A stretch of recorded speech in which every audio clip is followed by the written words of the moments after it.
Yo estaba sentada en esa silla fría del despacho del abogado, mirando a mis propios hijos reírse mientras me obligaban a firmar los papeles de mi internación en el asilo. Patricia, mi hija mayor, no podía contener la sonrisa mientras deslizaba el documento hacia mí. Vamos, mamá, solo firma aquí y ya. Es lo mejor para todos, me decía con esa voz falsa que había perfeccionado durante años. Carlos, mi hijo menor, estaba recostado en su silla como si esto fuera una simple formalidad. Al fin podremos vender la casa y dividir lo poco que quede, susurraba Patricia, pensando que yo no podía escucharlo. Pero yo escuchaba cada palabra, cada burla, cada comentario despectivo que habían estado haciendo durante meses. Pobrecita la abuela Dolores, se burlaba Patricia imitando la voz de sus propios hijos. 72 años y sin un peso partido por la mitad. ¡Qué vergüenza para la familia!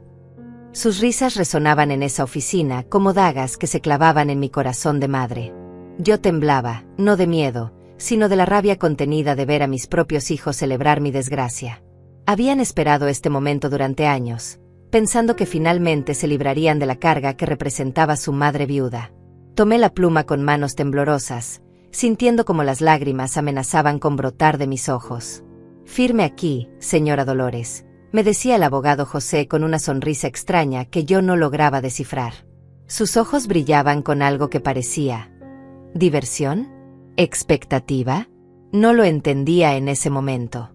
Patricia ya estaba sacando su teléfono para tomar una foto. «Momento histórico», decía entre risas. «El día que mamá finalmente acepta que ya no puede cuidarse sola». Carlos aplaudía lentamente, como si estuviera celebrando una victoria. «Mira, mamá», continuó Patricia con crueldad, «ya hasta escogimos el asilo más barato que encontramos. Nada de lujos para ti. Un cuarto compartido con otras 3 viejitas, comida simple y visitas cada 6 meses si acaso». Su risa era tan fría que me hizo temblar. Carlos agregó, «Y ni se te ocurra llamarnos llorando. Nosotros ya hicimos suficiente por ti. Ahora es tu turno de ser responsable de ti misma». Sus palabras me dolían más que cualquier golpe físico. Firmé la primera página, luego la segunda. Cada trazo de mi nombre se sentía como una traición a mí misma, pero ¿qué otra opción tenía? Ellos habían hecho todo lo posible para convencerme de que era una carga, de que no tenía nada que ofrecer al mundo, de que sería mejor para todos si simplemente desaparecía en ese asilo. «Listo, mamá», dijo Patricia guardando los papeles. «Ya puedes ir preparando tus cositas. El lunes te recogen». Se levantó y ni siquiera me dio un abrazo de despedida. Carlos tampoco. Ambos se dirigieron hacia la puerta como si yo ya no existiera. «Ah, y no traigas muchas cosas», gritó Carlos desde la puerta. «El cuarto es muy pequeño. Solo lo esencial». Patricia se rió, como si tuviera algo de valor que llevar. Pero entonces, el abogado José carraspeó. «Disculpen, señores, pero hay un pequeño detalle más que debo leer en voz alta antes de que se vayan.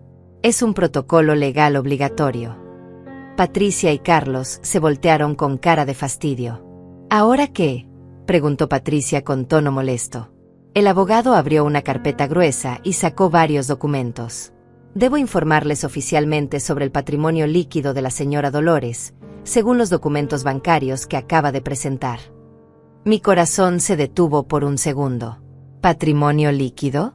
¿De qué estaba hablando? Su madre, la señora Dolores, posee actualmente un patrimonio líquido de $120 millones americanos, leyó José con voz clara y fuerte. El silencio que siguió fue ensordecedor. Patricia, que estaba tomando agua, comenzó a toser violentamente. El líquido se le había ido por el camino equivocado. Sus ojos se llenaron de pánico mientras luchaba por respirar. Carlos se puso completamente blanco, como si hubiera visto un fantasma, y se quedó inmóvil como una estatua de mármol, con la boca abierta y los ojos desencajados. ¿Qué dijiste?, logró susurrar Patricia entre toses, con la voz quebrada y los ojos desorbitados. Si tú también has sentido alguna vez que tu propia familia te ha dado la espalda cuando más los necesitabas, entonces sabes exactamente lo que yo estaba viviendo en ese momento. Pero lo que mis hijos no sabían era que esta historia apenas comenzaba, y que su crueldad estaba a punto de volverse en su contra de la manera más inesperada. Para entender por qué llegué a ese momento tan doloroso, tengo que llevarte conmigo al pasado, a cuando yo era solo una niña de 8 años que perdió a sus padres en un accidente de tráfico. Quedé completamente huérfana, sin nadie en el mundo que me quisiera, hasta que mi abuela Verónica, una mujer de corazón gigante, me extendió sus brazos y me dijo: «Ven acá, mi niña. Desde hoy, tú eres mi mayor tesoro». Mi abuela Verónica era una mujer extraordinaria. Tenía 70 años cuando me adoptó, pero su energía y su amor parecían inagotables. Vivía en una casa modesta en las afueras de la ciudad, con un pequeño jardín donde cultivaba tomates y rosas rojas.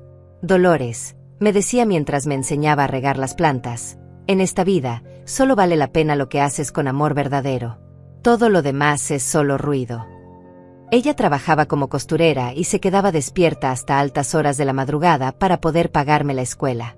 Yo la veía desde mi cama, inclinada sobre su máquina de coser, con sus anteojos resbalándose por la nariz, confeccionando vestidos para las señoras del pueblo. «Mija», me decía cuando me levantaba a medianoche para ir al baño, «cada puntada que doy es una oración para que tengas un futuro mejor que el mío». Mientras tanto, mi tía Claudia, la única hermana viva de mi madre, vivía en la ciudad con su esposo y sus 2 hijos. Ellos tenían dinero, una casa grande, carros nuevos, pero nunca, ni una sola vez, se ofrecieron a ayudarme. Cuando mi abuela les pidió que al menos me compraran los útiles escolares, mi tía Claudia le respondió: «Verónica, tú decidiste quedarte con esa niña.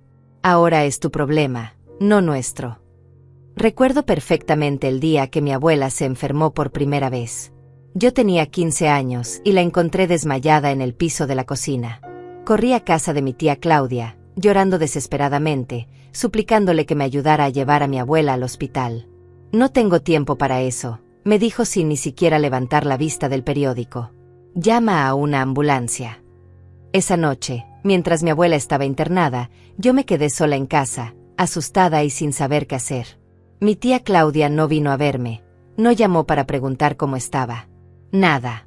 Fue mi vecina, la señora Alejandra, quien me trajo comida y se quedó conmigo hasta que mi abuela regresó del hospital 3 días después. «Mija», me dijo mi abuela cuando volvió a casa, débil pero con la sonrisa intacta, «hay personas que tienen mucho dinero pero corazones vacíos. Y hay personas que no tienen nada material, pero sus corazones están llenos de amor. Tú siempre recuerda de qué lado quieres estar». Cuando cumplí 18 años, conocí a Manuel, un hombre trabajador y honesto que se enamoró de mí a primera vista. Él era mecánico, tenía las manos siempre manchadas de grasa, pero su corazón era puro como el oro. «Dolores», me dijo el día que me pidió matrimonio, «no tengo mucho que ofrecerte, pero te juro que voy a trabajar día y noche para darte la vida que mereces». Manuel cumplió su promesa. Trabajaba desde las 5 de la mañana hasta las 10 de la noche, pero siempre llegaba a casa con una sonrisa y un beso para mí. Cuando nació Patricia, él lloraba de felicidad mientras la cargaba en sus brazos. «Esta niña va a tener todo lo que nosotros no tuvimos», me susurraba al oído. Mi abuela Verónica murió cuando Patricia tenía 3 años. Ese día, mientras yo lloraba inconsolablemente, ella me agarró la mano y me dijo sus últimas palabras: «Dolores, en el armario de mi cuarto, detrás de la ropa, hay una caja. Ábrela cuando yo ya no esté. Y recuerda siempre, el amor verdadero nunca muere, solo se transforma». Después del funeral, mi tía Claudia apareció como buitre. «Ahora sí necesitas nuestra ayuda, ¿verdad?», me dijo con una sonrisa falsa. «Pero ya es muy tarde. Tú elegiste quedarte con la vieja en lugar de hacer tu vida con nosotros». Sus hijos, mis primos, se reían detrás de ella. «La pobre Dolores», susurraban, «siempre va a ser una muerta de hambre». Cuando nació Carlos, 2 años después, Manuel ya había expandido su taller mecánico. «Dolores», me decía mientras cargaba a nuestro hijo, «estos niños van a tener la mejor educación, van a estudiar en las mejores universidades. Van a ser alguien en la vida». Pero algo extraño comenzó a pasar con mis hijos a medida que crecían. Mientras más dinero ganaba Manuel con su negocio, más se avergonzaban Patricia y Carlos de nuestros orígenes humildes. «Mamá», me decía Patricia cuando tenía 12 años, «¿por qué no puedes ser como las otras mamás? ¿Por qué siempre tienes que contar esas historias de tu abuela pobre?». Carlos era peor. Desde pequeño mostró una crueldad que me helaba la sangre. Cuando tenía 10 años, encontró un gatito herido en el jardín y en lugar de ayudarlo, lo pateó. Los débiles no merecen vivir, me dijo ese día, y sus palabras me recordaron dolorosamente a mi tía Claudia. Manuel murió cuando Patricia tenía 20 años y Carlos 18. Un infarto fulminante se lo llevó mientras trabajaba en su taller. Ese día, el mundo se me vino encima. Pero lo que más me dolió no fue perder a mi esposo, sino ver cómo mis propios hijos se comportaron después de su muerte. Bueno, mamá, me dijo Patricia el día del funeral, ahora vas a tener que aprender a vivir sola. Nosotros ya tenemos nuestras propias vidas. Carlos ni siquiera esperó a que terminara el entierro para preguntarme cuánto dinero había dejado su padre. Fue entonces cuando recordé las palabras de mi abuela Verónica sobre la caja en su armario.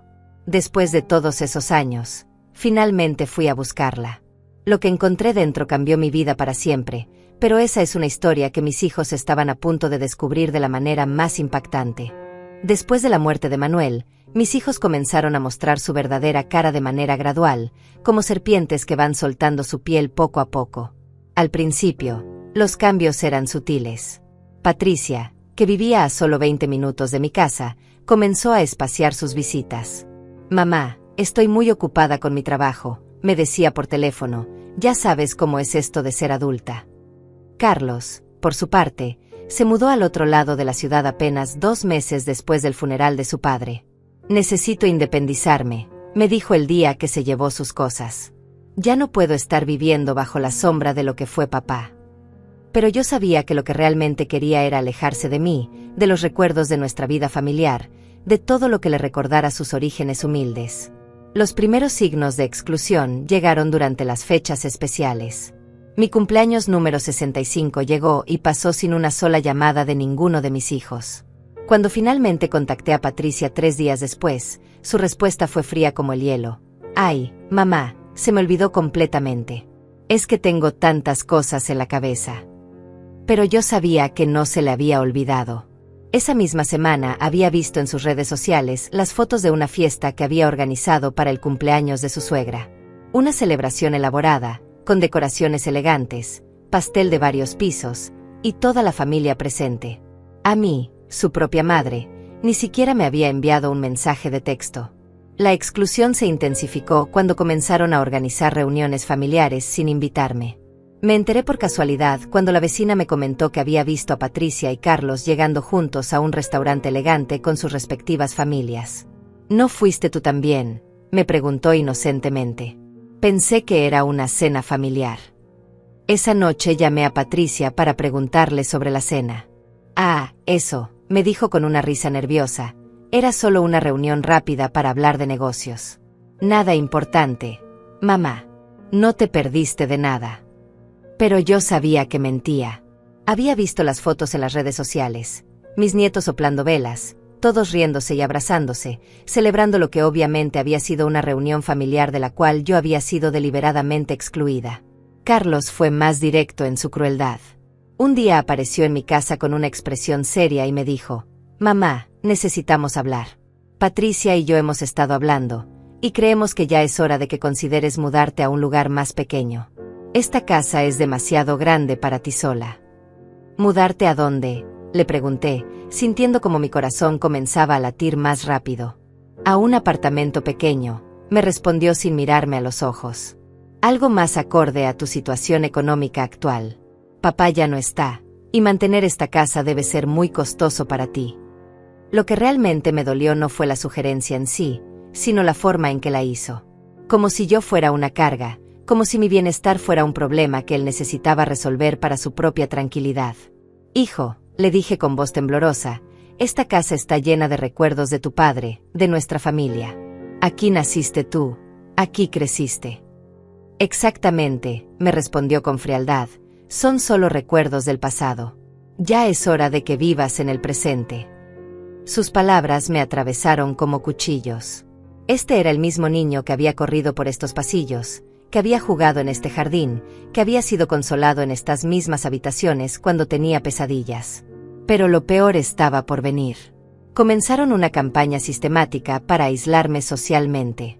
Cuando mis amigas llamaban a casa preguntando por mí, Patricia o Carlos contestaban el teléfono y les decían que yo no me encontraba bien, que estaba pasando por una etapa difícil, que era mejor dejarme sola por un tiempo. Mamá está un poco confundida últimamente, le dijo Patricia a mi amiga Alejandra, la misma vecina que me había cuidado cuando mi abuela estuvo enferma. El doctor dice que es normal a su edad, pero necesita mucho reposo y tranquilidad. Alejandra me contó esto semanas después, preocupada por mi estado de salud. Carlos fue aún más lejos. Comenzó a esparcir rumores sobre mi salud mental entre los familiares lejanos. Mamá está empezando a mostrar signos de demencia, le dijo a mi prima Verónica por teléfono. A veces no reconoce a las personas, se confunde con las fechas, dice cosas que no tienen sentido. Todo esto era completamente falso, pero lo decía con tanta convicción que la gente comenzó a creerle. La manipulación se intensificó cuando comenzaron a controlar mis finanzas. Mamá, me dijo Patricia un día, hemos estado pensando que sería mejor si nosotros manejáramos tus cuentas bancarias. Ya sabes, para asegurarnos de que no te estafen o que no gastes el dinero en cosas innecesarias. ¿Cosas innecesarias?, le pregunté, sintiendo como la rabia comenzaba a hervir dentro de mí. ¿Cómo qué? Como esas donaciones que haces a la iglesia, me respondió Carlos, que había aparecido detrás de Patricia como si hubieran planeado esta conversación. O como la comida que compras para darle a los vecinos. Mamá, ya no puedes permitirte esos lujos. Pero yo sabía que esto no tenía nada que ver con proteger mis finanzas. Ellos querían controlar mi dinero para asegurarse de que no gastara su herencia en cosas que ellos consideraban inútiles. Como si mi propio dinero, ganado con el sudor de mi frente y el de mi difunto esposo, no fuera mío para hacer con él lo que quisiera. La crueldad alcanzó su punto máximo cuando comenzaron a hablar mal de mí delante de mis propios nietos. Un día, mientras estaba en casa de Patricia ayudándola con la limpieza, escuché cómo le decía a su hija de 12 años: «Mira, hijita, la abuela Dolores está empezando a ser una carga para todos nosotros. Ya no puede cuidarse sola, y nosotros tenemos nuestras propias vidas». «¿Qué significa eso, mamá?», preguntó mi nieta con inocencia. «Significa que probablemente la abuela va a tener que irse a vivir a un lugar especial para personas mayores», le respondió Patricia. «Un lugar donde puedan cuidarla mejor que nosotros». Esa noche lloré hasta quedarme sin lágrimas. Mis propios hijos estaban preparando a mis nietos para mi desaparición, como si yo fuera una mascota vieja que necesitaba ser sacrificada. Estaban borrando sistemáticamente mi presencia de sus vidas, convirtiéndome en una extraña en mi propia familia. Pero lo que ellos no sabían era que yo había comenzado a documentar todo. Cada conversación cruel, cada exclusión deliberada, cada mentira que contaban sobre mí. Porque algo dentro de mí, la voz de mi abuela Verónica, me susurraba que esto no era el final de mi historia, sino apenas el comienzo de algo mucho más grande. El momento que cambió todo para siempre llegó un martes por la tarde, 3 meses antes de que terminara en esa oficina firmando los papeles del asilo. Yo estaba en casa, preparando la cena como siempre, cuando sonó mi teléfono. Era una llamada de mi nieta, la hija de Patricia, pero algo estaba mal. Su voz sonaba extraña, como si estuviera llorando. «Abuela Dolores», me susurró, «¿puedes venir a buscarme a la escuela?». Mamá se olvidó de mí otra vez. Mi corazón se encogió. Esta ya era la 3ª vez en el mes que Patricia dejaba a la niña esperando en la escuela. Inmediatamente tomé mis llaves y manejé hasta allí, encontrando a mi nieta sentada sola en los escalones, con los ojos rojos de tanto llorar. «Ven acá, mi amor», le dije abrazándola fuerte. «La abuela siempre va a estar aquí para ti». Durante el camino de regreso a casa, la niña comenzó a hablarme con esa honestidad brutal que solo tienen los niños. «Abuela, es cierto que te vas a ir muy lejos y no te vamos a ver nunca más». Sus palabras me golpearon como un rayo. «¿Quién te dijo eso, mi amor?». «Mamá y papá estaban hablando anoche», me respondió con voz pequeña. «Dijeron que ya encontraron un lugar para mandarte, que va a ser mejor para todos, especialmente para ellos». Cuando llegamos a mi casa, mi nieta se quedó dormida en el sofá. Yo aproveché para revisar su mochila y asegurarme de que tuviera todo para el día siguiente. Fue entonces cuando encontré algo que me heló la sangre. El teléfono de Patricia se había quedado en la mochila de la niña y tenía varios mensajes de WhatsApp sin leer. No era mi intención espiar, pero la pantalla se encendió automáticamente y vi los nombres en la conversación: Patricia, Carlos y alguien llamado Dr. Martínez, geriatra. Mi corazón comenzó a latir descontroladamente. ¿Un geriatra?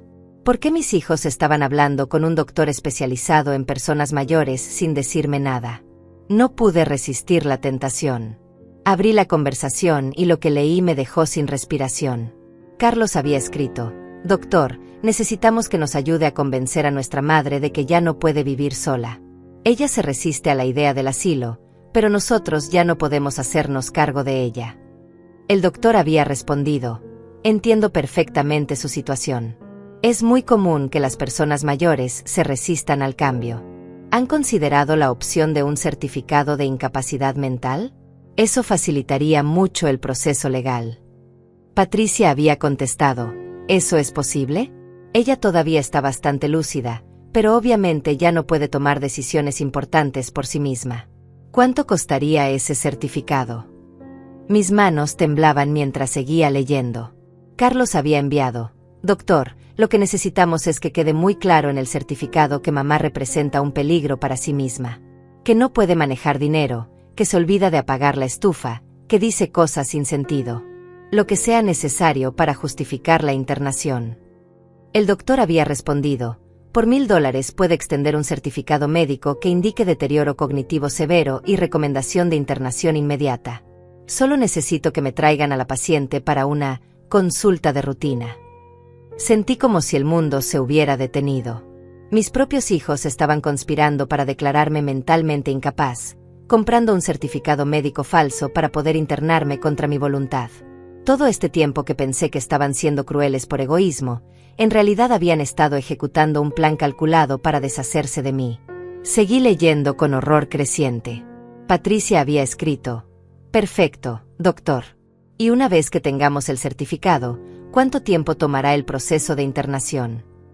«Con los documentos correctos, pueden tenerla internada en menos de una semana», había respondido el doctor. «Y una vez adentro, será muy difícil que pueda salir, especialmente si ustedes son sus únicos familiares cercanos». Carlos había agregado: «Excelente. Y sobre la casa y las cuentas bancarias, necesitaremos algún documento especial para manejar sus finanzas». El doctor había contestado: «Con el certificado de incapacidad mental, ustedes podrán solicitar la tutela legal completa. Eso les dará control total sobre todos sus bienes». La conversación continuaba, pero yo ya no podía leer más. Las lágrimas me impedían ver claramente. Mis hijos no solo querían internarme, sino que habían planeado robarme todo lo que tenía. Estaban comprando documentos falsos, sobornando a un doctor y preparándose para robar mi casa y mis ahorros. Pero lo que más me dolía era leer los mensajes donde hablaban de mí como si ya estuviera muerta. «Una vez que esté en el asilo, podremos vender la casa inmediatamente», había escrito Patricia. «Yo ya hablé con un agente inmobiliario. Dice que podemos sacar al menos $200,000. Carlos había respondido: «Y lo mejor de todo es que ya no tendremos que fingir que nos importa. Nada de visitas obligatorias, nada de llamadas preguntando cómo estamos. Finalmente seremos libres». Patricia había enviado varios emojis de risa antes de escribir: «Mamá siempre decía que la familia era lo más importante. Pues ahora va a descubrir lo importante que es para nosotros». Más emojis de risa siguieron a este mensaje. En ese momento, mi nieta se despertó y me vio llorando. «¿Qué pasa, abuela? ¿Estás triste?». Me sequé las lágrimas rápidamente y le sonreí. «No es nada, mi amor. Solo estaba pensando en cosas de adultos». Pero por dentro, algo había cambiado para siempre. La ingenuidad se había roto, la esperanza de que mis hijos pudieran cambiar se había evaporado. Ahora sabía exactamente con quién estaba tratando, no con hijos desagradecidos, sino con estafadores calculadores que habían estado planeando mi destrucción durante meses. Esa noche, después de llevar a mi nieta de vuelta con Patricia, tomé una decisión que cambiaría todo. Recordé las palabras de mi abuela Verónica: «Mija, nunca dejes que nadie te trate como si fueras menos de lo que vales». Y también recordé la caja que había encontrado en su armario después de su muerte, la caja que contenía secretos que mis hijos nunca podrían imaginar. Era hora de que Dolores dejara de ser la víctima y se convirtiera en la protagonista de su propia historia. Ellos habían subestimado gravemente a la vieja inútil que pensaban que era. Pronto descubrirían que la nieta de Verónica tenía más fuerzas de las que habían imaginado, y que su plan perfecto estaba a punto de convertirse en su peor pesadilla. La guerra había comenzado, pero ellos aún no lo sabían. El día que mis hijos habían planeado como mi sentencia de muerte llegó más rápido de lo que esperaba. Patricia me llamó el viernes por la mañana con esa voz falsa que ya había aprendido a reconocer perfectamente. Mamá, necesitas venir al despacho del abogado José el lunes a las 2 de la tarde. Es sobre unos papeles importantes que papá dejó sin firmar. ¿Qué papeles?, le pregunté, aunque ya sabía exactamente de qué se trataba. Son cosas legales complicadas, me respondió evasivamente. El abogado te va a explicar todo. Solo asegúrate de estar ahí puntual. Su tono era el de alguien que estaba tratando de sonar casual, pero yo podía escuchar la excitación apenas contenida en su voz. Ese fin de semana fue el más largo de mi vida. Sabía que el lunes sería el día en que mis propios hijos intentarían destruirme, pero también sabía que tenía cartas bajo la manga que ellos ni siquiera podían sospechar. Pasé esos días preparándome mentalmente, recordando todas las lecciones que mi abuela Verónica me había enseñado sobre la fortaleza y la dignidad. El lunes llegué al despacho del abogado José exactamente a las 2 de la tarde. Patricia y Carlos ya estaban allí, sentados como buitres esperando a su presa. «Hola, mamá», me dijeron al unísono, pero ninguno se levantó a abrazarme. Sus rostros tenían esa expresión de falsa preocupación que había visto tantas veces en los últimos meses. «Mamá, siéntate aquí», me dijo Patricia señalando una silla que habían colocado estratégicamente frente al escritorio del abogado, como si fuera la silla de los acusados en un juicio. «El doctor José tiene algunos documentos muy importantes que necesita explicarte». El abogado José me miró con una expresión extraña que no pude descifrar en ese momento. Había algo en sus ojos que parecía... ¿lástima? ¿Diversión? ¿Conocimiento de algo que yo no sabía? «Buenos días, señora Dolores», me dijo con voz profesional. «Sus hijos me han contado sobre su situación». «¿Mi situación?», pregunté, aunque perfectamente sabía a qué se refería. Carlos se aclaró la garganta. «Mamá, hemos estado muy preocupados por ti. Ya no puedes vivir sola, te olvidas de las cosas, a veces dices cosas que no tienen sentido». Sus mentiras sonaban tan ensayadas que era obvio que había practicado este discurso. Patricia se unió al ataque. «El doctor Martínez, ¿recuerdas que fuiste a verlo la semana pasada? Nos explicó que tiene síntomas de deterioro cognitivo avanzado». Por supuesto, yo nunca había ido a ver a ningún doctor Martínez, pero ellos habían fabricado toda una historia para justificar su traición. «Mamá», continuó Carlos con esa voz condescendiente que había perfeccionado, «encontramos el lugar perfecto para ti. Es un asilo muy bonito, con jardines y actividades para personas de tu edad. Vas a estar mucho mejor ahí que sola en esa casa grande». «Y lo mejor de todo», agregó Patricia con una sonrisa que no llegaba a sus ojos, «es que nosotros nos vamos a hacer cargo de vender la casa y manejar todos tus asuntos financieros. Ya no vas a tener que preocuparte por nada de eso». La codicia en su voz era tan evidente que me dieron ganas de vomitar. El abogado José extendió varios documentos sobre su escritorio. «Señora Dolores, estos son los papeles de admisión al centro geriátrico, y también algunos documentos que le otorgan la tutela legal de sus bienes a sus hijos». Sus palabras eran profesionales, pero había algo en su tono que me hizo sospechar que él sabía más de lo que estaba mostrando. «Solo necesita firmar aquí, aquí y aquí», me dijo Patricia empujando una pluma hacia mi mano. «Es solo una formalidad, mamá. Ya está todo arreglado». Carlos ya estaba sacando su teléfono para grabar lo que él consideraba sería mi humillación final. Pero entonces, algo inesperado sucedió. Mientras yo levantaba la pluma para firmar, fingiendo que iba a cooperar con su plan, el abogado José se aclaró la garganta de una manera muy particular. «Disculpe, señora Dolores, pero antes de que firme cualquier cosa, hay un protocolo legal que debo seguir. Tengo que informarle oficialmente sobre el estado actual de sus finanzas y propiedades». Patricia y Carlos se miraron con confusión. «¿Eso es necesario?», preguntó Carlos con impaciencia. «Nosotros ya sabemos que mamá no tiene mucho dinero. Papá era mecánico, no millonario». Se rieron como si fuera el chiste más gracioso del mundo. «Sí, doctor José», añadió Patricia, «todos sabemos que mamá vive de una pensión miserable y de los pocos ahorros que papá pudo dejar. No hay necesidad de leer nada».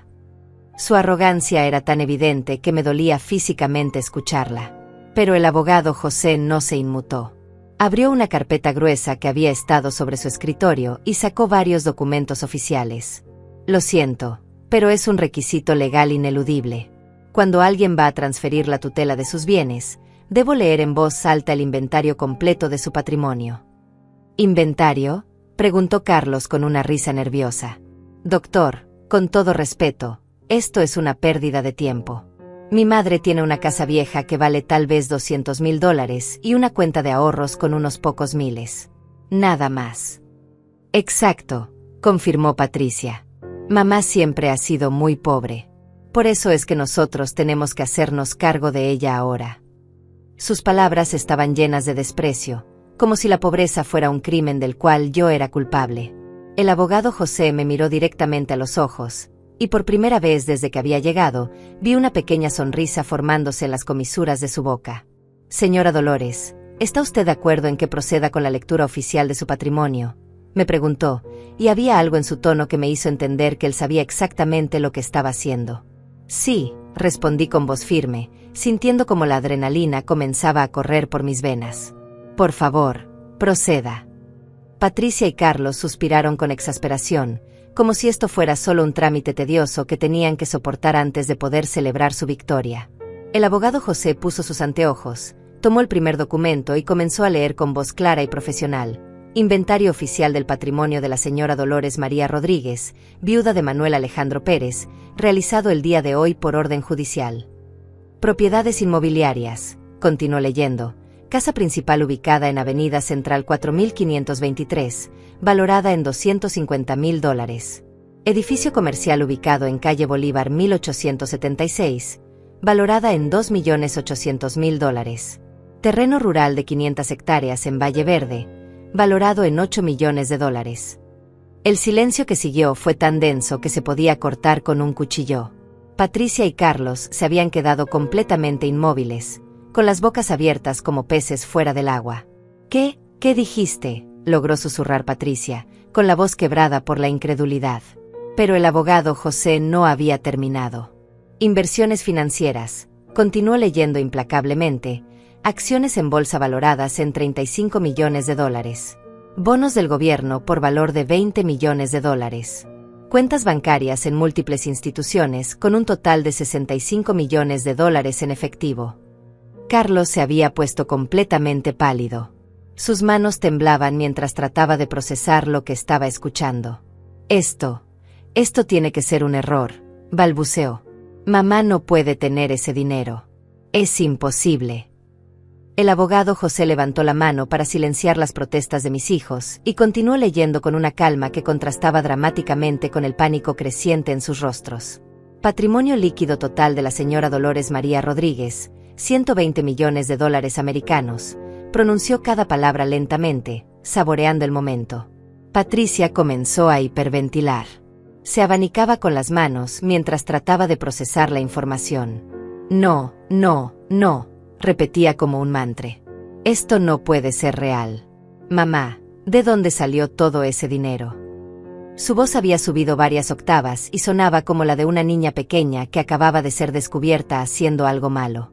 Carlos se había levantado de su silla y caminaba en círculos por la oficina. Tiene que haber un error en los documentos, decía una y otra vez. Mamá, diles que hay un error. Tú no tienes ese dinero, ¿verdad? Diles que es un malentendido. Pero yo me mantuve en silencio, observando cómo se desmoronaba su mundo de certezas. Era fascinante ver cómo la codicia que los había cegado durante años ahora se convertía en pánico puro al darse cuenta de que habían estado atacando no a una anciana indefensa, sino a una de las mujeres más ricas de la ciudad.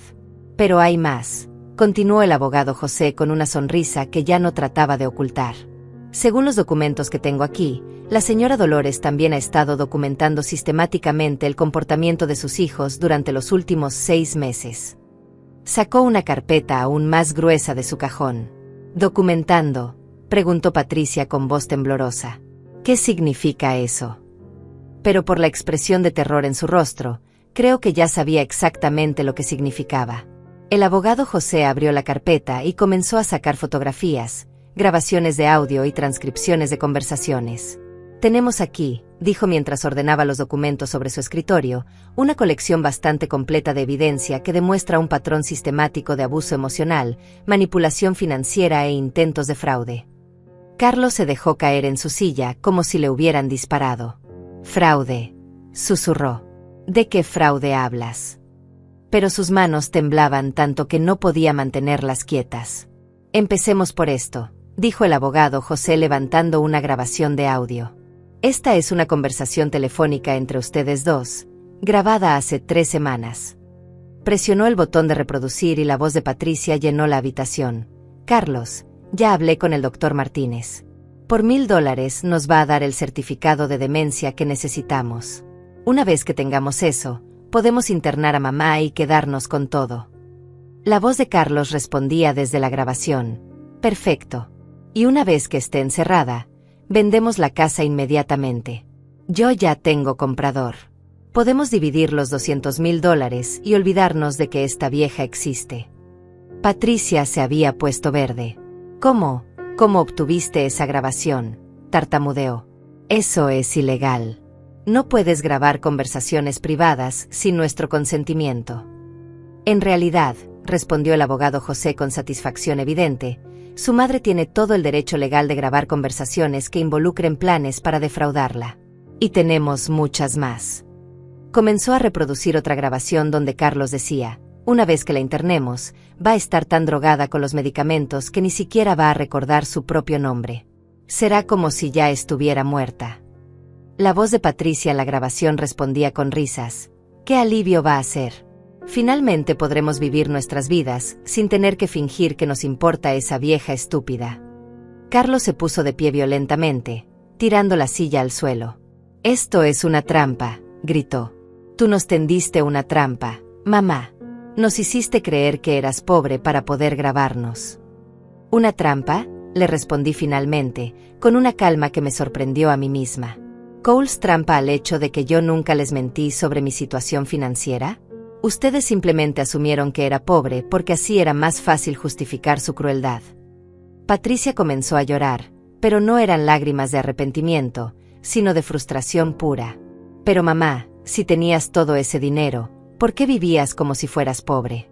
¿Por qué no nos dijiste nada?». «¿Por qué?», le respondí mirándola directamente a los ojos. «Quería ver quiénes eran realmente mis hijos cuando pensaban que no tenían nada que ofrecerles. Y ahora lo sé». Mis palabras cayeron sobre ellos como martillazos. El abogado José continuó sacando documentos. «También tenemos aquí las transcripciones de sus conversaciones con el falso doctor Martínez, incluyendo los recibos de los $1000 que pagaron por un certificado médico fraudulento». Mostró una serie de papeles que hacían que Carlos pareciera a punto de desmayarse.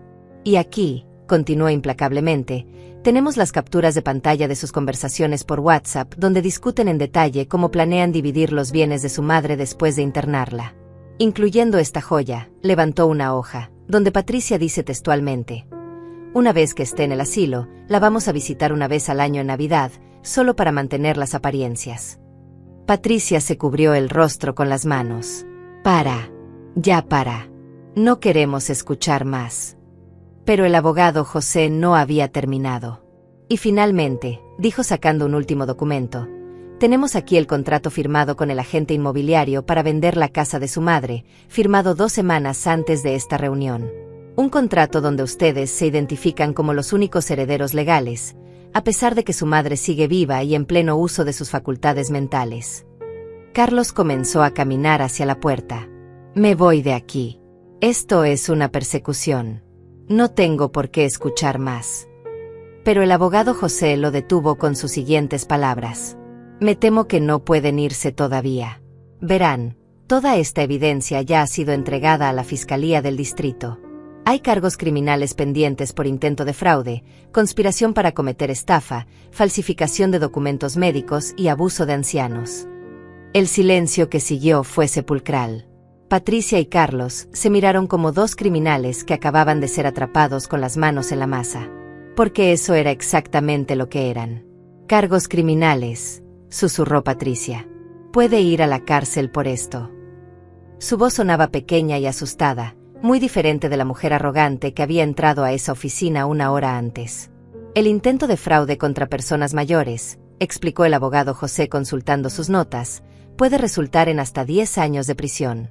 La falsificación de documentos médicos agrega otros 5 años. Y la conspiración para cometer estafa puede agregar otros 7 años más. Carlos se desplomó en su silla. Mamá, me suplicó con lágrimas en los ojos. Por favor. Somos tu familia. No puedes hacernos esto.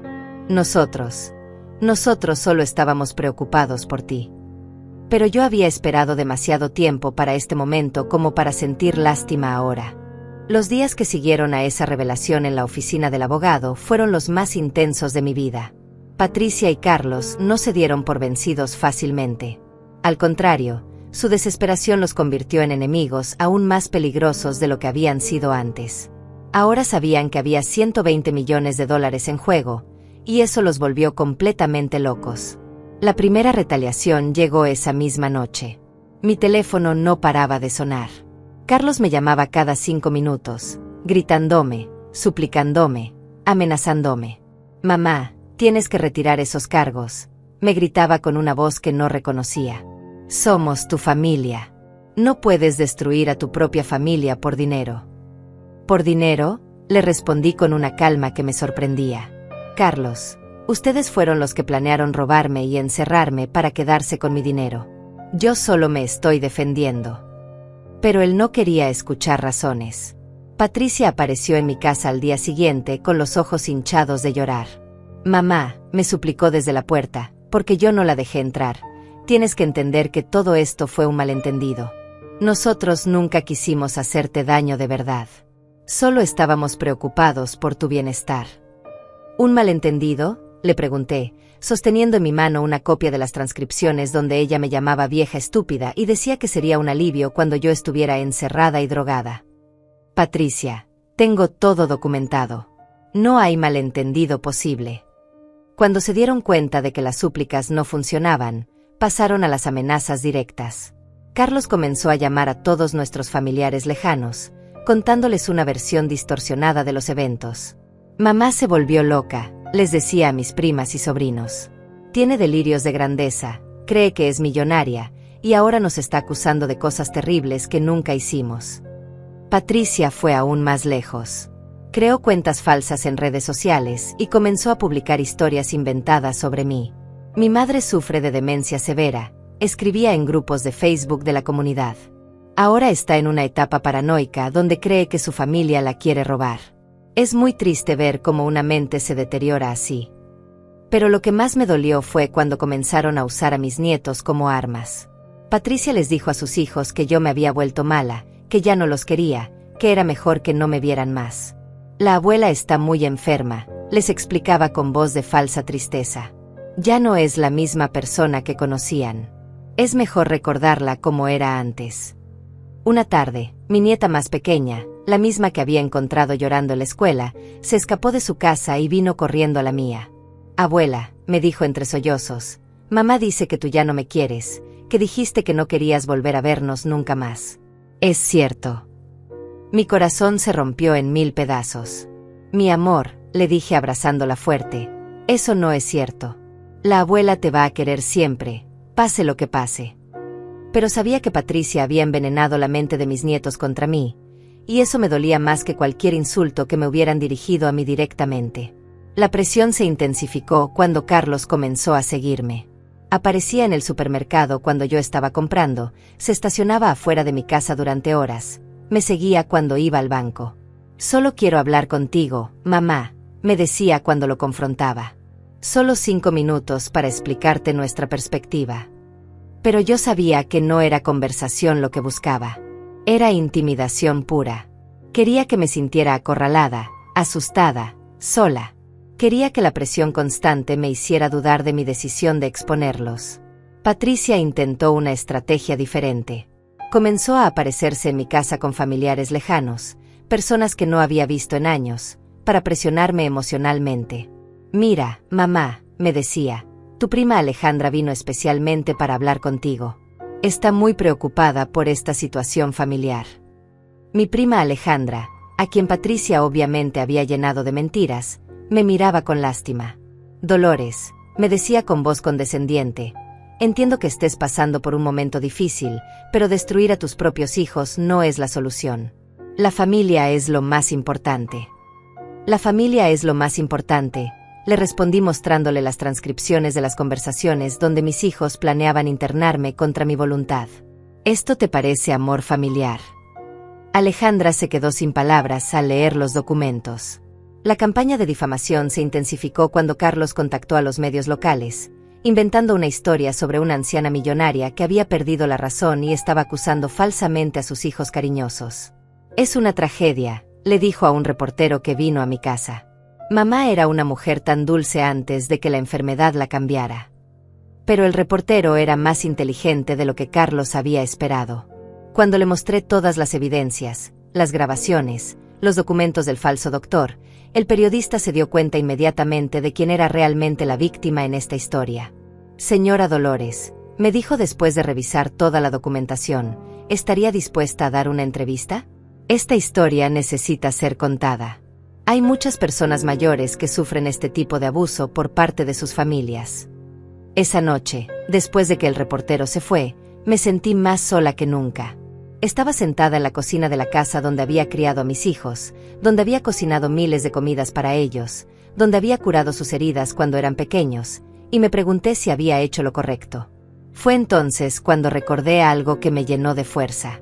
Fui al cuarto de mi abuela Verónica, que había mantenido exactamente como ella lo había dejado, y abrí esa caja que había encontrado después de su muerte. Adentro había cartas, fotografías y documentos que habían cambiado mi vida para siempre. Pero también había algo más. Una carta que mi abuela había escrito específicamente para mí, para ser abierta cuando sientas que ya no puedes más. Con manos temblorosas, abrí el sobre amarillento y comencé a leer su letra familiar. Mi querida Dolores, decía la carta, si estás leyendo esto, es porque estás enfrentando la prueba más difícil de tu vida. Alguien que debería protegerte te está haciendo daño, alguien en quien confiabas te ha traicionado. Sé que duele, mi niña, porque yo también pasé por lo mismo. La carta continuaba. Cuando yo era joven, mi propia hermana trató de robarme la herencia que nuestros padres me habían dejado. Me acusó de estar loca, de ser una mala influencia para ti. Pero yo aprendí algo muy importante. La fortaleza no viene de ser amado, viene de amarse a uno mismo lo suficiente como para no permitir que nadie te pisotee. Mis lágrimas caían sobre el papel mientras seguía leyendo. El dinero que te dejé, la riqueza que ahora tienes, no es solo para que vivas cómodamente. Es para que tengas el poder de defenderte, de ser independiente, de nunca tener que suplicar por dignidad. Úsalo sabiamente, mi niña. Y recuerda siempre, los que verdaderamente te aman nunca intentarán destruirte para beneficiarse ellos mismos. La carta terminaba con las palabras que me dieron la fuerza para continuar. No tengas miedo de estar sola, Dolores. Es mejor estar sola con dignidad que acompañada por personas que solo quieren lastimarte. Y recuerda que yo siempre estaré contigo en espíritu, cuidándote como lo hice cuando eras pequeña. Esa noche tomé una decisión que cambiaría todo. Ya no iba a ser la víctima pasiva en esta historia. Era hora de que Dolores, la nieta de Verónica, demostrara de que estaba hecha realmente. Al día siguiente de leer la carta de mi abuela Verónica, desperté con una claridad mental que no había sentido en años. Ya no era la anciana confundida y asustada que mis hijos habían tratado de crear. Era una mujer de 72 años con $120 millones, evidencia sólida de sus crímenes, y la determinación férrea de hacer justicia. Mi primera llamada fue al abogado José. Quiero que proceda con todo, le dije con voz firme. Los cargos criminales, las demandas civiles, todo lo que esté en nuestro poder legal. Pero quiero hacerlo de la manera correcta, sin venganza personal, solo justicia pura. Señora Dolores, me respondió con respeto evidente en su voz, tenemos un caso tan sólido que prácticamente es imposible que pierdan. Sus hijos van a enfrentar las consecuencias completas de sus actos. ¿Está segura de que quiere llegar hasta el final? Completamente segura, le respondí. Pero también quiero hacer algo más. Quiero usar esta situación para ayudar a otras personas mayores que están pasando por lo mismo. Esto no puede ser solo sobre mí. Mi segunda llamada fue al reportero que había venido a mi casa. Señor Alejandro, le dije, estoy lista para contar mi historia públicamente. Pero quiero que sea más que solo escándalo. Quiero que sirva para educar a las familias sobre el respeto a los ancianos. Esa misma semana, la entrevista salió en el periódico local con el titular: Anciana millonaria expone plan de sus hijos para robarle y encerrarla. Pero lo que realmente impactó a la comunidad no fueron los números financieros, sino los detalles del abuso emocional que había sufrido. La reacción fue inmediata y abrumadora. Mi teléfono no paraba de sonar, pero ahora eran llamadas de apoyo. Ancianos de toda la ciudad comenzaron a contactarme, contándome historias similares de hijos que los habían abandonado, nietos que solo aparecían cuando necesitaban dinero, familias que los trataban como cargas. Señora Dolores, me dijo una mujer de 80 años que vino a visitarme, usted hizo lo que todas nosotras hemos soñado hacer, pero nunca tuvimos el valor. Gracias por demostrarnos que podemos defendernos. Mientras tanto, Patricia y Carlos intensificaron sus ataques desesperados. Carlos apareció en mi casa una mañana con un abogado barato que había contratado. Mamá, me gritó desde la calle porque yo no les abrí la puerta. Este abogado dice que podemos demandarte por difamación. Retira todo ahora mismo o te vamos a quitar hasta el último centavo. Pero su abogado se veía nervioso y poco convencido. Cuando le mostré a través de la ventana algunas de las evidencias que tenía contra sus clientes, el hombre comenzó a sudar visiblemente. Señores, le escuché decir a mis hijos, creo que sería mejor buscar una solución extrajudicial. Patricia intentó una táctica diferente. Comenzó a aparecer en la iglesia que yo frecuentaba, fingiendo ser la hija devota preocupada por su madre enferma. Padre Miguel, le decía al sacerdote con lágrimas cocodrilos, mi madre está muy confundida. Está acusando a su propia familia de cosas terribles. ¿Podría usted hablar con ella? Pero el padre Miguel era un hombre sabio que había visto muchas situaciones familiares complicadas. Cuando me pidió una reunión privada, yo le mostré toda la documentación. Hija mía, me dijo después de revisar las evidencias, lo que tus hijos planearon hacer contigo no solo es criminal, es un pecado contra el cuarto mandamiento. Tienes todo mi apoyo. La situación legal avanzaba rápidamente. El fiscal del distrito, después de revisar todas las pruebas, decidió procesar a Patricia y Carlos por múltiples cargos. Señora Dolores, me explicó en una reunión, este caso va a sentar un precedente importante. El abuso de ancianos está aumentando dramáticamente, y necesitamos enviar un mensaje claro de que esto no será tolerado. Pero lo que realmente quebró la resistencia de mis hijos fue cuando sus propios amigos y familiares comenzaron a distanciarse de ellos. Las evidencias eran tan claras y tan crueles que nadie podía justificar sus acciones. Patricia perdió varios clientes en su trabajo cuando la historia se hizo pública. Carlos fue despedido de su empleo cuando su jefe se enteró de que estaba siendo procesado por fraude contra ancianos. ¿Ves lo que has hecho?, me gritó Patricia en una confrontación desesperada en el estacionamiento del supermercado. Destruiste nuestras vidas. Nuestros propios hijos están siendo bullied en la escuela porque su abuela es famosa por ser una anciana vengativa. Patricia, le respondí con una calma que la enfureció aún más. Yo no destruí sus vidas. Ustedes las destruyeron solos cuando decidieron traicionarme. Yo solo me defendí. Carlos intentó chantajearme emocionalmente una última vez. Mamá, si sigues adelante con esto, nunca más vas a ver a tus nietos. Te vamos a cortar completamente de la familia. Pero sus amenazas ya no tenían poder sobre mí. Carlos, le dije mirándolo directamente a los ojos, mis nietos van a crecer y van a poder leer los periódicos. Van a poder ver las evidencias. Y van a entender quién fue realmente la víctima en esta historia. La verdad siempre sale a la luz. La presión legal finalmente los quebró. Su abogado les aconsejó que buscaran un acuerdo para evitar la prisión. Señora Dolores, me llamó el abogado José una tarde, Patricia y Carlos quieren reunirse para negociar un arreglo. Están dispuestos a admitir su culpabilidad públicamente y pagar restitución completa por los daños emocionales. ¿Qué tipo de restitución?, pregunté, aunque el dinero no era lo que me motivaba. Quieren devolver los $1,000 que pagaron por el certificado médico falso, pagar las costas legales, y hacer servicio comunitario en asilos de ancianos por 2 años. Pero yo tenía una condición adicional. Quiero que escriban cartas públicas de disculpa, admitiendo exactamente lo que hicieron y por qué estuvo mal. Y quiero que esas cartas sean publicadas en el mismo periódico donde salió mi entrevista. La reunión de negociación fue surreal. Patricia y Carlos, que meses antes se reían mientras me obligaban a firmar papeles para el asilo, ahora estaban sentados frente a mí como criminales convictos, suplicando mi misericordia. «Mamá», me dijo Patricia con voz quebrada, «sabemos que lo que hicimos estuvo mal. Estábamos cegados por la codicia. Pero somos tus hijos. Tiene que haber alguna manera de arreglar esto». Los miré a ambos durante un largo momento, estos dos adultos que había criado con tanto amor, que había cuidado cuando estaban enfermos, que había defendido ante todo el mundo. Y sentí nada. Ni amor, ni odio, ni siquiera lástima. Solo una profunda tristeza por lo que pudiera haber sido. «Está bien», les dije finalmente. «Acepto el acuerdo. Pero con una condición final, van a respetar la orden de restricción que voy a solicitar. No quiero que se acerquen a mí a menos que sea estrictamente necesario para asuntos legales. Y si alguna vez, intentan manipular a mis nietos contra mí otra vez, yo voy a proceder con todos los cargos criminales sin piedad». Sus cartas de disculpa fueron publicadas una semana después.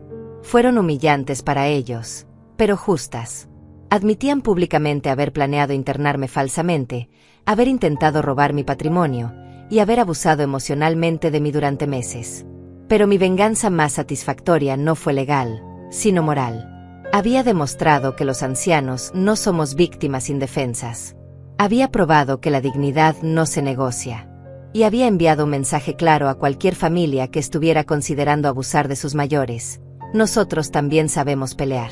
6 meses después de esa confrontación en la oficina del abogado José, mi vida había cambiado de maneras que nunca habría imaginado. Ya no era solo Dolores, la viuda pobre que vivía de recuerdos. Ahora era Dolores, la mujer que se había defendido, que había demostrado que la edad no significa debilidad, y que había encontrado una nueva razón de vivir en medio del dolor más profundo. Con parte de mi patrimonio, decidí hacer algo que sé que mi abuela Verónica habría aprobado completamente. Compré un edificio abandonado en el centro de la ciudad y lo convertí en el Centro de Apoyo para Adultos Mayores Verónica Pérez, en honor a la mujer que me enseñó que el amor verdadero nunca es condicionado. El centro no era un asilo tradicional. Era un lugar donde los ancianos podían venir durante el día para socializar, aprender nuevas habilidades, recibir asesoramiento legal gratuito sobre el abuso familiar y, sobre todo, recordar que sus vidas tenían valor y dignidad independientemente de lo que sus familias pensaran de ellos. «Señora Dolores», me dijo don Manuel, un hombre de 80 años cuyo hijo había estado robándole la pensión durante años, «este lugar me salvó la vida. Yo pensaba que era normal que mi familia me tratara como un estorbo. Pero usted me enseñó que merezco respeto». Cada historia que escuchaba en el centro me confirmaba que mi experiencia no había sido única. Había cientos, tal vez miles de ancianos en nuestra ciudad que estaban siendo abusados, manipulados o simplemente ignorados por sus propias familias. Y muchos de ellos habían comenzado a creer que se lo merecían. «El abuso de ancianos», le dije al periodista Alejandro durante una entrevista de seguimiento 6 meses después, «no siempre son golpes físicos. A veces es el hijo que solo llama cuando necesita dinero. A veces es la hija que dice, ya no puedes cuidarte sola, para poder vender tu casa. A veces es la familia que te trata como si fueras un mueble viejo que ya no sirve». Mi historia había resonado mucho más allá de nuestra ciudad. Comencé a recibir cartas de personas mayores de todo el país, contándome sus propias experiencias de abuso familiar. Algunas historias eran tan terribles que me quedaba despierta por las noches pensando en el sufrimiento silencioso de tantas personas. Una carta que me llegó de una mujer de 75 años en México me partió el corazón. «Señora Dolores, mi hijo me quitó mi casa diciéndome que era por mi propio bien. Ahora vivo en un cuarto pequeño en el fondo de su casa, como una sirvienta. Pero después de leer su historia, me di cuenta de que no tengo que aceptar esto. Voy a buscar ayuda legal». Decidí expandir mi misión. Con la ayuda del abogado José, establecimos un fondo legal gratuito para ancianos que estuvieran siendo abusados por sus familias. También creamos una línea telefónica de apoyo, operada las 24 horas por voluntarios entrenados, muchos de ellos personas mayores que habían pasado por experiencias similares. Lo más importante, les decía a los nuevos voluntarios durante las sesiones de entrenamiento, es hacerles saber que no están solos. El abuso familiar te hace sentir como si fueras tú el problema, como si fueras una carga. Nuestro trabajo es recordarles que son valiosos, que merecen respeto, y que nunca es demasiado tarde para defenderse. En cuanto a Patricia y Carlos, nuestras vidas se desarrollaron en mundos completamente separados. Cumplieron con su servicio comunitario trabajando en asilos, una ironía que no se les escapó a nadie. Patricia me contó una amiga común que al principio odiaba cada minuto de su castigo, pero que gradualmente había comenzado a entender el dolor que había causado. Hay una señora en el asilo, le había dicho Patricia a esta amiga, que me recuerda mucho a mamá. Sus hijos la abandonaron allí y nunca la visitan. Cuando la veo tan sola, me doy cuenta de lo cerca que estuve de convertir a mi propia madre en esa mujer. Carlos, según supe, había tenido una crisis emocional más profunda. Su esposa había amenazado con divorciarse cuando se enteró de lo que había planeado hacerme. No puedo estar casada con alguien capaz de tratar así a su propia madre, le había dicho. Él había entrado en terapia psicológica, tratando de entender cómo había llegado a ser tan cruel. Mis nietos, ahora que eran mayores, habían comenzado a buscarme por su cuenta. Mi nieta mayor, que ya tenía 17 años, vino a visitarme al centro una tarde. «Abuela», me dijo con lágrimas en los ojos, «leí todo lo que mamá y el tío Carlos te hicieron. No sabía nada de eso cuando era pequeña. Quiero pedirte perdón por parte de toda la familia». «Mi amor», le respondí abrazándola fuerte, «tú no tienes nada de qué disculparte. Tú eras una niña inocente en una situación creada por adultos. Lo único que quiero es que aprendas de esto. Nunca permitas que nadie te haga sentir que no vales nada, sin importar quién sea esa persona». Un año después de la confrontación, recibí una carta inesperada. Era de Patricia, escrita a mano en papel con membrete del asilo donde hacía su servicio comunitario. «Mamá», comenzaba la carta, «sé que no tengo derecho a pedirte perdón después de todo lo que te hice. Pero necesito que sepas que cada día que paso aquí, viendo a estos ancianos abandonados, entiendo más profundamente el monstruo en el que me había convertido». La carta continuaba, «No te estoy pidiendo que me perdones, porque sé que eso tomará tiempo, si es que alguna vez sucede. Solo quiero que sepas que el trabajo que estás haciendo en el centro, ayudando a personas como las que veo aquí todos los días, es hermoso. Papá estaría orgulloso de la mujer en la que te has convertido después de todo esto». Lloré cuando terminé de leer esa carta. No porque quisiera correr a abrazar a Patricia y fingir que nada había pasado, sino porque por primera vez en años, reconocía una chispa de la hija que había criado en esas palabras. Tal vez, con mucho tiempo y mucho trabajo, podríamos encontrar algún tipo de reconciliación. Pero sería en mis términos, con mi dignidad intacta. 2 años después, el Centro Verónica Pérez había ayudado a más de 500 ancianos a salir de situaciones de abuso familiar. Habíamos logrado que se aprobara una nueva ley en nuestro estado que hacía más fácil procesar casos de abuso de ancianos. Y yo había encontrado una nueva familia en todas esas personas mayores que habían decidido que merecían algo mejor. «Señora Dolores», me dijo la alcaldesa durante una ceremonia donde me entregaron las llaves de la ciudad, «usted no solo se defendió a sí misma. Defendió a una población entera que había sido silenciada durante demasiado tiempo. Su valor cambió las leyes, cambió las actitudes, y salvó vidas». Esa noche, en mi casa que ahora estaba llena de fotografías de todas las personas a las que había ayudado, me senté en el jardín donde mi abuela Verónica solía cultivar sus rosas rojas. Las plantas habían crecido enormemente, y sus flores eran más brillantes que nunca. «Abuela», le susurré al viento, «espero que estés orgullosa. Usé la herencia que me dejaste no solo para vivir, sino para vivir con propósito. Y descubrí algo que tal vez tú ya sabías. La mayor riqueza no está en el dinero que tienes, sino en la dignidad con la que vives y en las vidas que tocas de manera positiva». Mientras las estrellas aparecían en el cielo nocturno, reflexioné sobre todo lo que había aprendido.